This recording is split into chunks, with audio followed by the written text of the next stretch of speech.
사랑하는 이유라는 제목으로 말씀을 나누도록 하겠습니다. 우리 교회가 주일 되면 이제 한 분 한 분씩 많은 성도님들이 등록하고 있습니다. 사람이 많아지지만 그 많은 숫자에도 불구하고 낯설지가 않습니다. 다른 교회는 보통 주일이 되어야지만 뵐 수 있는데 우리는 매일 새벽과 저녁으로 기도의 자리에서 만나고 주일날은 또 특별하게 또 예배의 자리에서 만날 수가 있습니다.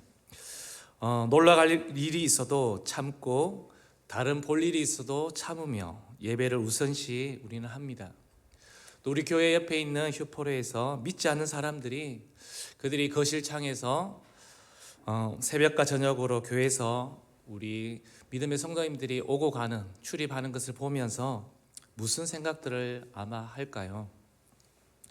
어떤 사람은 우리 교회를 향해서 정말 신앙심이 깊은 사람이다라고 말하는 사람도 있을 거고, 또는 답답한 사람들이라 보지 않을까 싶습니다. 믿지 않는 직장인들은 교회 다니는 사람을 향해서 무슨 재미로 사느냐 이렇게 생각합니다.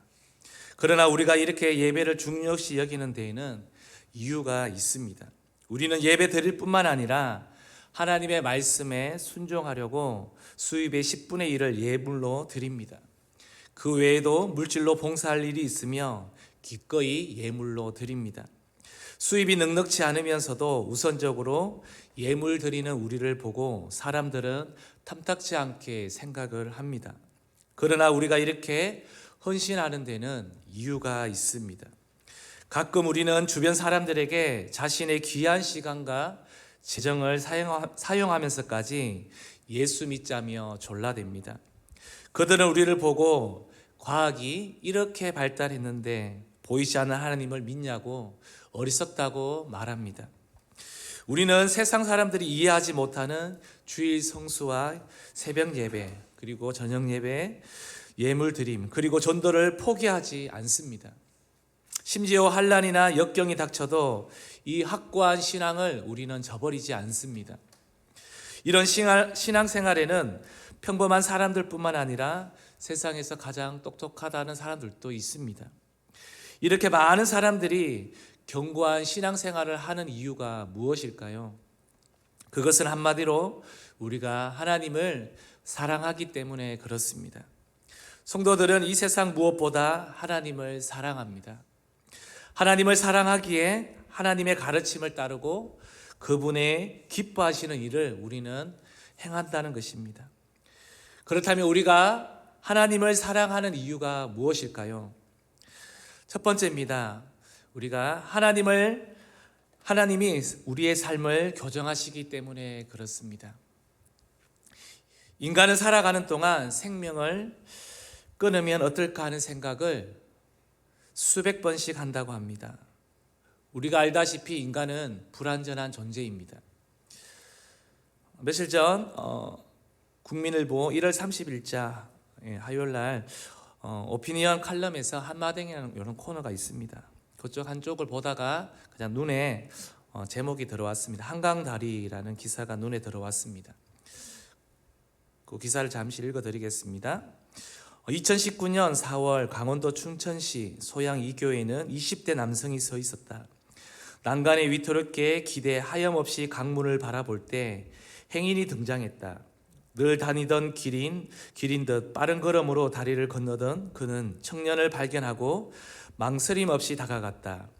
가장 먼저 한 일은 청년의 등에 손을 얹는 거였다. 그리고 토닥였다. 다 안다는 듯이, 괜찮다는 듯이. 잠시 후 경찰이 도착했다. 춘천시청 상황실 직원도 CCTV로 청년의 심상찮은 모습을 발견해 경찰에 급히 알린 터였다. 난간 너머로 몸을 던지려던 청년은 결국 주저앉았다. 그가 토해내는 사연을 경찰이 차분히 들어주는 걸 확인하고서야 행인은 자리를 떠났습니다.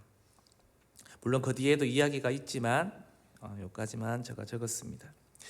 이렇게 사람들이 힘들 때 오늘 이 행인이 그 청년의 등에 손을 얹고 토닥거려준 그것만으로 하더라도 그 청년은 마음이 안정되어서 돌아갔다고 합니다.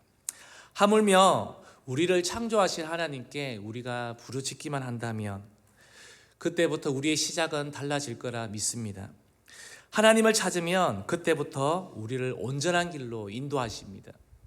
그러면 우리의 인생길은 위험성이 줄어들고 우리는 온전한 길로 걷게 됩니다.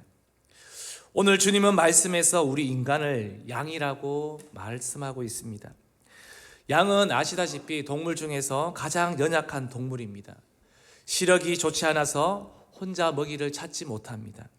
길을 잃습니다. 그리고 목자의 보호를 받지 않으면 자주 위험한 길로 들어서거나 외딴 길로 들어서게 되어서 짐승의 밥이 됩니다. 이런 연약한 양이 바로 우리 인간에 빗대고 있습니다.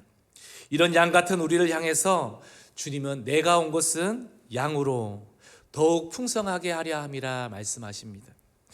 양이 목자를 따르면 그 양은 언제나 푸른 초장과 실만한 물가로 인도해 주십니다. 안전하게 보호를 받으며 만족해 합니다. 마찬가지로 우리가 어둡고 방황하는 인생이라도 목자이신 주님을 따르면 주님은 우리를 빛 가운데로 인도하십니다. 하나님이 우리의 인생을 이렇게 만드시기에 우리가 하나님을 사랑하는 것입니다. 광야에서 생활하던 이스라엘 백성들은 하루가 멀다고 불평하고 원망이 끊이지를 않았습니다. 그로 인해 공동체가 늘 위태로웠습니다. 그때마다 하나님은 그들을 직접 인도하사 그들의 원망과 부정적인 생각들을 벗어던지게 하셨습니다. 그리고 그들이 광야 생활을 끝낼 즈음에는 모세가 고백한 것처럼 가장 행복한 사람들이 되어 있었습니다. 하나님의 인도를 받는 사람들마다 허물이 벗겨지고 다듬어집니다. 부족한 것이 채워지고 결국 삶이 아름답게 세워집니다. 하나님을 믿고 따르면 누구든지 하나님의 손에 다듬어져서 그의 삶이 풍요해집니다. 영국의 한 변호사로서 젊어서부터 출세한 사람이 있습니다. 돈을 한참 모을 때는 돈 버는 재미로 살았는데 돈을 막상 벌고 보니 목표가 사라지자 피곤과 메마름이 찾아왔다고 합니다. 우울증이 찾아와 손끝 하나 움직이고 싶지 않았고 차라리 죽는 것이 낫겠다고 싶었습니다. 그래서 그는 몇 차례 생명을 끊는 시도, 그러나 반반이 실패하고 맙니다. 그러다가 몰골이 말이 아닌지 친구가 예수님을 믿으라고 권했고 그 후 그는 주님을 바로 영접했는데 그 이후로 그는 형언할 수 없는 기쁨과 행복이 찾아왔다고 합니다. 삶의 의욕이 다시 생겨났습니다. 바로 그 사람이 찬송가 258장 샘물과 같은 보혈의 저자인 윌리엄 카우퍼 이야기입니다. 우리가 하나님의 인도를 받으면 하나님은 우리의 삶을 새롭게 교정하십니다.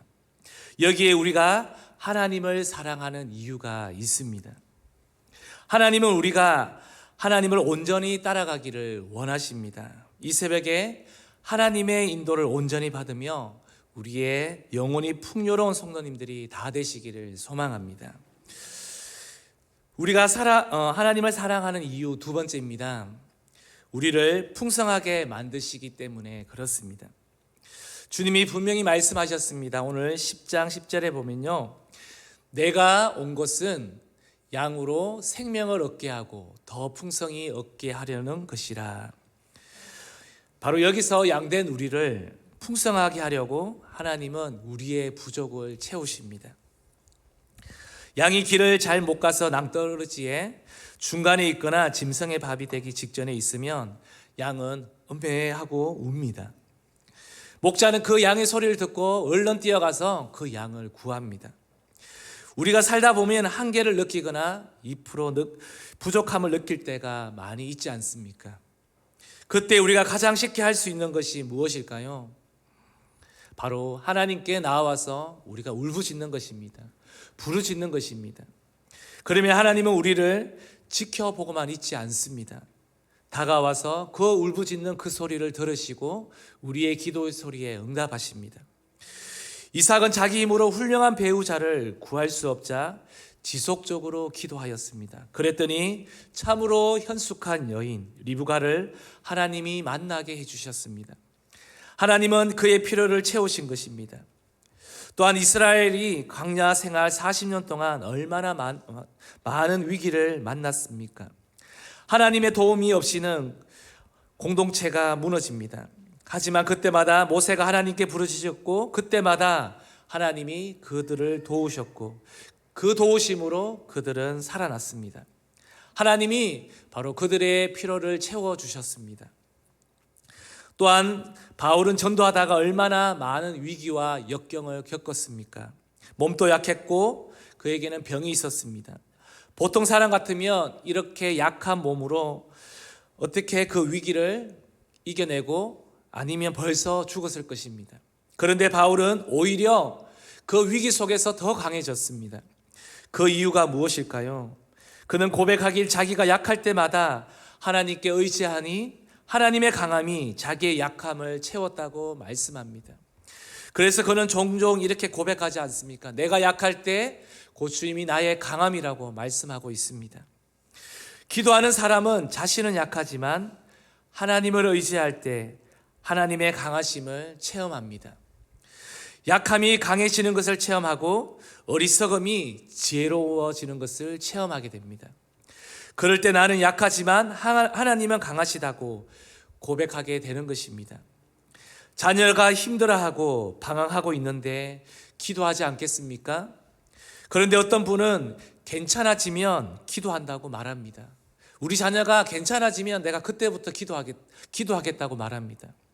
아니요, 지금 아이가 방황하고 헤매고 있을 때도 부모님이 기도하지 않는다면 어떻게 그 자녀가 괜찮아지면 기도한다는 것이 가능할까요?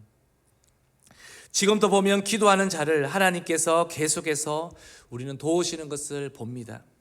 기도하는 가정, 기도하는 사업가, 기도하는 사람을 하나님이 도우십니다. 그래서 삶을 풍성하게 만드십니다. 작년 6월 바울 헌신 예배에 우리 교회 현성원 의장이 우리 교회에 와서 말씀을 전했습니다. 생생한 간증이 바로 그 사업을 통해서 하나님께서 그 사업장을 이루어 가시고 또 많은 나라에 또 교회를 세우시고 학교를 세우는 것을 우리는 그 현장에서 간증을 통해서 듣게 되었습니다. 바로 하나님 중심으로 살아가는 것을 통해서 하나님이 도우시는 것을 우리는 똑똑히 보았습니다. 저는 분명히 믿습니다. 기도하는 가정은 절대로 약해지지 않습니다. 기도하는 개인은 반드시 승리합니다. 기도하는 교회는 반드시 부흥합니다. 기도하는 사업터는 반드시 일어서게 된다는 것입니다. 왜냐하면 하나님이 도우시고 풍성하게 만드시기 때문에 그렇습니다. 이 응답하시는 하나님을 우리가 사랑하며 가는 것입니다. 그래서 하나님은 저와 여러분이 기도하며 살기를 원하십니다. 하나님을 사랑하는 이유 세 번째입니다.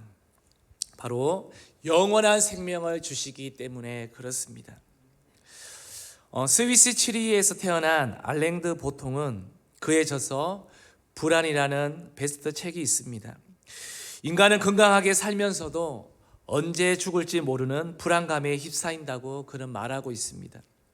많은 돈을 벌어놓고도 불안하고 또 평생을 잘 살아왔음에도 불안하다고 그의 저서에 적혀 있습니다. 그 이유는 영원히 살 수 없다는 사실 때문에 그렇습니다. 인간이 영원한 삶을 얼마나 사모하는지 세계를 제패했던 알렉산더 대왕은 자신에게 5년만 더 살게 해주는 사람에게 나라의 절반을 주겠다고 말합니다. 하지만 그는 그의 생명을 연장하지 못했습니다. 인간은 영혼을 사모합니다. 그 이유가 무엇인지 성경에는 잘 나와 있습니다. 전도서 3장 11절 말씀을 우리 함께 읽어볼까요?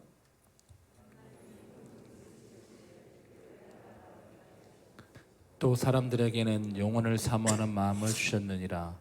그러나 하나님이 하시는 일의 시종을 사람으로 측량할 수 없게 하셨도다. 예, 하나님은 우리에게 영혼을 사모하는 마음을 주셨습니다. 그런데 하나님은 영혼을 사모하는 마음만을 주신 것이 아닙니다. 하나님은 우리에게 영원한 생명을 주시는 분이십니다. 우리가 알다시피 세상을 바라보고 나를 바라보면 영생을 얻을 수가 없습니다. 그래서 절망적입니다. 하지만 우리 하나님을 바라보면 영원한 삶에 대한 소망이 생깁니다. 오늘 말씀을 다시 한번 볼까요? 주님 말씀하시길 내가 온 것은 양으로 생명을 얻게 한다고 말씀합니다. 주님은 우리에게 생명을 주신다고 선언하셨습니다. 그렇지 않다면 하나님께서 우리에게 생명 대신 내가 너에게 돈을 준다고 말하지 않겠습니까? 주님은 불안한 제자들에게 말씀하셨습니다. 너희는 마음에 근심하지 말라. 하나님을 믿으니 또 나를 믿어라. 내 아버지 집에 거할 곳이 많도다.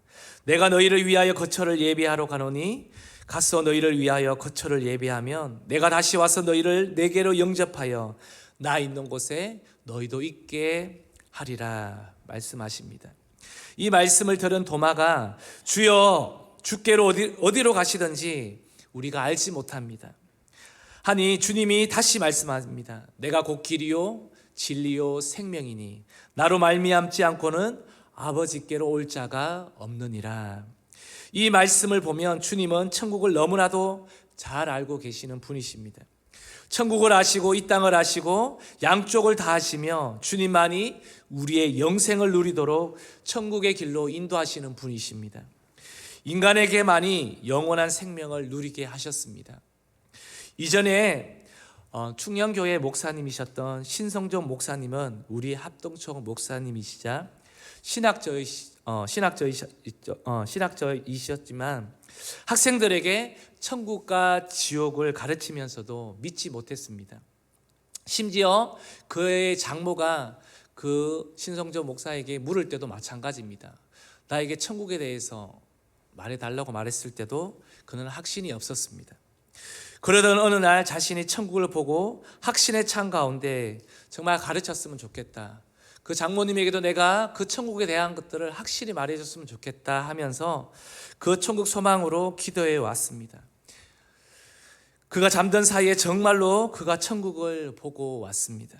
그리고 천국에 대한 책을 쓰고 천국을 전파하는 사람이 되었습니다. 영의 세계는 분명히 존재합니다. 신앙은 이성을 초월하는 것입니다. 우리 이성에 갇혀 있는 것이 아닙니다. 또 한 분, 박용규 목사님은 분당에서 5,000명이 넘는 교회 담임 목사님이셨고 중고등학교 이사장으로서 51세에 뇌출혈로 쓰러져서 깨어나기 며칠 동안 천국을 다녀오셨다고 합니다. 그리고 완전히 새롭게 변하여 천국에 대한 책을 쓰고 천국을 전파하는 사람이 되셨다고 합니다. 이들 모두에게 천국을 보고 왔기에 첫째, 삶이 달라졌습니다. 그리고 둘째, 천국을 외치는 사람이 되었습니다. 셋째, 거룩한 사람이 되었습니다. 천국은 무한하게 광활하고 인간의 상상을 뛰어넘는 아름다움으로 가득하고 이미 믿는 자들이 많이 와 있다고 하늘나라의 소망으로 마지막까지 천국을 전파하며 돌아가셨습니다. 주님은 이미 오래전에 이러한 천국에 대하여 말씀하셨습니다. 주님은 우리가 살 집을 장만하시겠다고 말씀하셨습니다. 그리고 다시 와서 우리를 데려가시겠다고 하셨지요. 여기에 영생의 소망이 있습니다. 사람은 언젠가는 죽습니다. 그러나 천국의 주인이신 예수를 믿으면 죽지 않습니다. 천국에서 영생을 누립니다. 이것이 바로 하나님께서 우리에게 말씀하신 복된 소식인 것입니다. 만약 신성종 박사나 신성종 목사님의 증언이나 박용규 목사님의 증언이 사실이라면 우리는 정신을 바짝 차리고 신앙생활을 해야 합니다. 이 땅은 잠시이고 저 하늘나라가 영원하기에 우리는 날마다 천국 입성을 위해서 준비하고 또 영원한 하늘나라의 소망을 두고 우리는 그 천국 소망을 가지고 살아가야 될 줄로 믿습니다. 말씀을 마무리하겠습니다. 우리가 하나님을 사랑하는 이유가 바로 여기에 있습니다. 하나님이 우리의 삶을 교정해 주시며 필요를 풍성케 해주시고 천국의 소망을 주시기 때문에 그렇습니다. 그래서 우리가 하나님을 사랑하는 것입니다. 사랑하는 성도님들, 하나님을 지금보다도 더 하나님을 사랑했으면 좋겠습니다. 지금보다 더 하나님을 자주 사랑한다고 고백하시기를 소망합니다. 우리 한번 이렇게 고백해 볼까요? 하나님 사랑합니다. 예수님 사랑합니다. 성령님 사랑합니다. 바로 여기에 우리의 가야 할 길이 있습니다. 우리가 천국 가기 전까지 우리의 생각에서 하나님을 사랑하고, 우리의 마음에서 하나님을 사랑하고, 우리의 어떤 선택에서도 하나님을 사랑하고, 우리의 말과 행동에서 하나님을 사랑하시기를 소망합니다. 바로 거기에 하나님의 최고의 영광이 있습니다. 그렇게 살다가 주님이 부르실 때 우리가 기쁨으로 달려가면 되는 것입니다. 여기에 우리가 가야 할 길이 있다는 것입니다.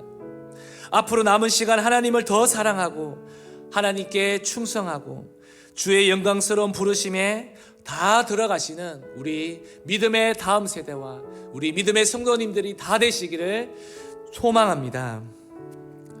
우리 오늘 말씀을 기억하시면서요,